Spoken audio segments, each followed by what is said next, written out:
Welcome back. Here is another great story from the Bible. Today's story is about Gideon, a man who felt too weak to lead, too unsure to fight, and too afraid to believe. Yet God called him anyway. You'll find his incredible journey in Judges chapters 6 through 8. Let's begin. For 7 long years, the people of Israel suffered under the oppression of the Midianites.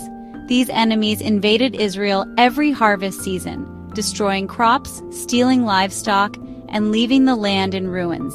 The Israelites were driven to hide in caves and mountain strongholds. Why did this happen? The Bible tells us the Israelites did evil in the eyes of the Lord. They had turned from God and worshipped the false gods of the surrounding nations. So God allowed Midian to oppress them.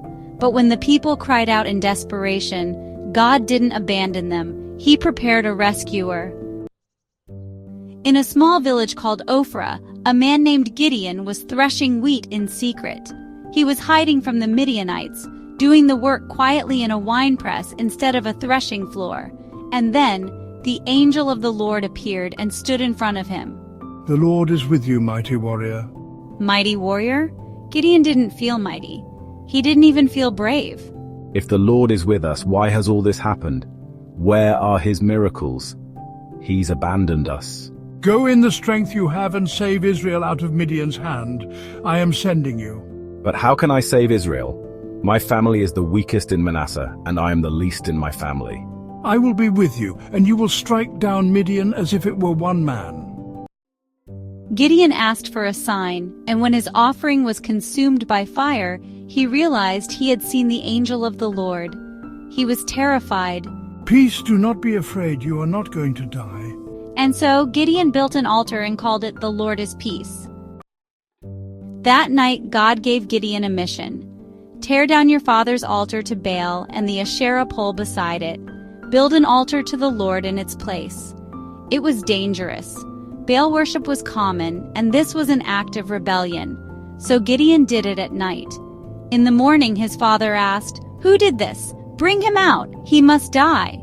But when his father found out it was Gideon, he said, "If Baal really is a god, let him defend himself."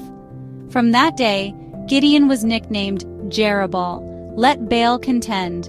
Soon after, the Midianites and their allies camped in the valley of Jezreel.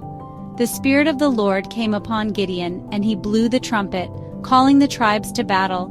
Thousands of men responded, but Gideon still wasn't confident. He asked God for another sign, twice. If you will save Israel by my hand, let the fleece be wet with dew and the ground dry. The next morning, it was so. He still wasn't satisfied and asked again. Now let the fleece be dry and the ground wet.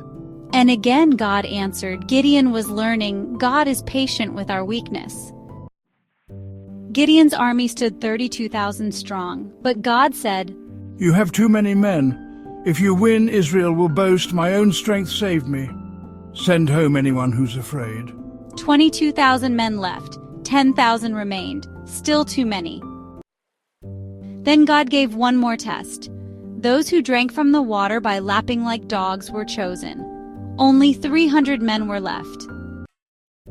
That night God said, "Go down against the camp, but if you are afraid, take your servant and listen."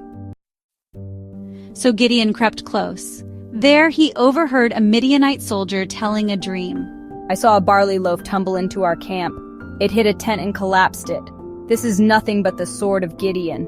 God has given Midian into his hands." Gideon worshipped God, then returned and gave the signal. Watch me, do as I do. A sword for the Lord and for Gideon. The Midianites were thrown into confusion and began fighting themselves. The rest fled. Victory was God's. Gideon and his men pursued the fleeing kings, though exhausted and hungry. He captured them both, Zebah and Zalmunna, and brought justice for his people. The Israelites wanted to make Gideon their king. I will not rule over you, nor will my son. The Lord will rule over you. Gideon led Israel in peace for 40 years. Gideon's story is one of doubt turned into courage and weakness turned into strength, not by human power, but by God's presence. Here's what we can take away. God doesn't call the qualified, He qualifies the called. Faith doesn't mean never being afraid. It means trusting God anyway. True victory comes when we rely fully on Him. So when you feel small, afraid, or uncertain, remember Gideon. Because God does His greatest work through the most unlikely people. Thanks for joining us today. See you soon with another great story from the Bible.